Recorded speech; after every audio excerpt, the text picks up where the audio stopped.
Visakha steel ప్లాంట్పై మళ్లీ పాత పాటే పాడారు సీఎం చంద్రబాబు. విశాఖ స్టీల్ ప్లాంట్పై స్పష్టమైన ప్రకటన చేయకుండా ప్రైవేటీకరణ అంశంపై మాట దాటేశారు. ప్లాంట్ కోసం ఏం చేయాలో అదే చేస్తున్నామని అన్నారు. చంద్రబాబు తీరుపై కార్మికులు మండిపడుతున్నారు.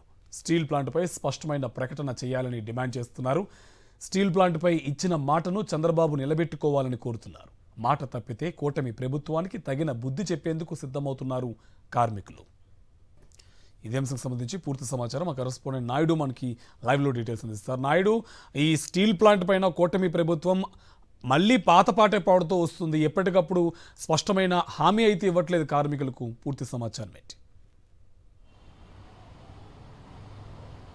కార్తీక్, స్టీల్ ప్లాంట్ ప్రైవేటీకరణ అంశం మీద సీఎం చంద్రబాబు నాయుడు దాగుడు మూతలు కొనసాగుతూనే ఉన్నాయి. విశాఖ పర్యటన సందర్భంగా విశాఖ స్టీల్ ప్లాంట్ మీద ఒక స్పష్టమైన ప్రకటన చేయాలని కార్మికులంతా కూడా డిమాండ్ చేశారు. ఎందుకంటే ఇటీవల స్టీల్ ప్లాంట్లో జరుగుతున్న పరిణామాలన్నీ చూసి తీవ్ర ఆందోళనకు తామంతా కూడా గురవుతున్నామని, ఎన్నికలకు ముందు చంద్రబాబు నాయుడు విశాఖ స్టీల్ ప్లాంట్ ప్రైవేటీకరణ జరగకుండా కాపాడుతామని ఒక హామీ ఇచ్చారని, ఇచ్చిన మాట నిలబెట్టుకోవాల్సిన బాధ్యత చంద్రబాబు నాయుడు మీద ఉందని చెప్పి కార్మికులంతా కూడా పేర్కొంటున్నారు. కానీ చంద్రబాబు నాయుడు అయితే విశాఖ స్టీల్ ప్లాంట్ కోసం తాము ఏం చెయ్యాలో అదే చేస్తున్నామని మాట్లాడుతున్నారే తప్ప విశాఖ స్టీల్ ప్లాంట్ ప్రైవేటీకరణ జరగదు అని చెప్పి ఒక హామీ ఇవ్వకపోవడం పట్ల కార్మికులంతా కూడా ఆందోళన వ్యక్తం చేస్తున్నారు. విశాఖ స్టీల్ ప్లాంట్లో ఇటీవల కాలంలో కార్మికులకు సరిగా జీతాలు ఇవ్వడం లేదు, ఉన్న సిబ్బందిని తగ్గిస్తున్నారు. అలాగే విశాఖ స్టీల్ ప్లాంట్లో ఉన్న కార్మికులను వేరే స్టీల్ ప్లాంట్కు బదిలీ చేస్తున్నారు. మరోవైపు కేంద్ర ప్రభుత్వం విశాఖ స్టీల్ ప్లాంట్ను ప్రైవేటీకరణ చేసే దిశగా అడుగులు వేస్తుంది. దీంతో కార్మికులందరిలో కూడా ఒక ఆందోళన అయితే నెలకొంది. చంద్రబాబు నాయుడు ఎన్ని మాటలు చెప్తున్నప్పటికీ కూడా కేంద్ర ప్రభుత్వం మాత్రం విశాఖ స్టీల్ ప్లాంట్ ప్రైవేటీకరణ అంశం మీద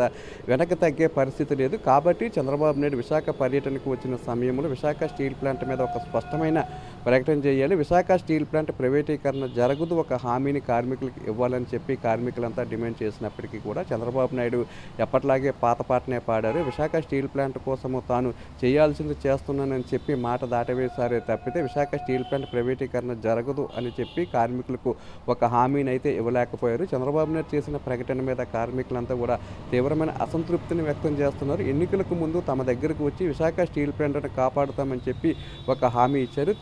తీరా అధికారంలోకి వచ్చిన తర్వాత స్టీల్ ప్లాంట్ ప్రైవేటీకరణ అంశాన్ని పూర్తిగా పక్కన పెట్టేశారని, కేంద్ర ప్రభుత్వంతో కొమ్మక్కై చంద్రబాబు నాయుడు, పవన్ కళ్యాణ్ విశాఖ స్టీల్ ప్లాంట్ ప్రైవేటీకరణకు వంత పాడుతున్నారనే అనుమానాన్ని కూడా వారు వ్యక్తం చేస్తున్నారు. కార్మికుల్లో నెలకొన్న భయాలు తొలగిపోవాలంటే ఇచ్చిన మాట ప్రకారం చంద్రబాబు నాయుడు విశాఖ స్టీల్ ప్లాంట్ ప్రైవేటీకరణ జరగదు అని చెప్పి ఒక హామీ ఇస్తేనే తప్పితే తామైతే చంద్రబాబు నాయుడు మాటలను నమ్మే పరిస్థితి అయితే లేదని చెప్పి కార్మికులంతా స్పష్టం చేస్తున్నారు. కార్తీక్, నాయుడు, దీనిపైన ఈ స్టీల్ ప్లాంట్ పైన కార్మికులు చాలాసార్లు ఉద్యమాలు చేశారు, కానీ ప్రభుత్వం నుంచి స్పందన రాలేదు.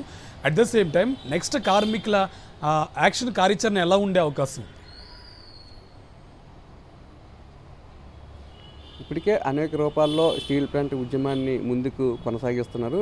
సుమారు 1400 రోజుల నుండి ఈ ఉద్యమాన్ని కార్మికులంతా కూడా చేపట్టారు. ఏ రోజైతే కేంద్ర ప్రభుత్వం నుండి ప్రకటన వచ్చిందో ఆ రోజు నుండి కూడా కార్మికులు తమ ఉద్యమాన్ని ఉక్కు సంకల్పంతోనే చేపడుతున్నారు. వైఎస్ఆర్సీపీ ప్రభుత్వము అధికారంలో ఉన్నప్పుడు కార్మికులకు సంబంధించి ఎటువంటి ఇబ్బంది కూడా కలగలేదు. ఉద్యమాన్ని యథావిధిగానే కొనసాగించారు. కూటమి ప్రభుత్వం అధికారంలోకి వచ్చిన తర్వాత ఉద్యమాన్ని ఉక్కుపాదంతో అణిచివేసే ప్రయత్నం చేస్తున్నారు. ఇచ్చిన మాటను కూడా నిలబెట్టుకోలేకపోతున్నారు. ఒకవైపు పోలీసులు బలవంతంగా ఆ ఉద్యమం మీదకి పంపించి భయభ్రాంతులకు గురి చేసే విధంగా వ్యవహరిస్తున్నారు. దీంతో కార్మికులందరికీ కూడా ఒక ఆందోళన అయితే నెలకొంది. ఖచ్చితంగా కూటమి ప్రభుత్వం విశాఖ స్టీల్ ప్లాంట్ ప్రైవేటీకరణకు వ్యతిరేకంగా పోరాటం చేయలేదు. అలాగే కేంద్ర ప్రభుత్వం మీద కూడా ఒత్తిడి తేవలేదు. లోపాయికార్యంగా కేంద్ర ప్రభుత్వానికి కూటమి నాయకులు సహకరిస్తున్నారనే అనుమానాన్ని కూడా వ్యక్తం చేస్తున్నారు. కార్తీక్.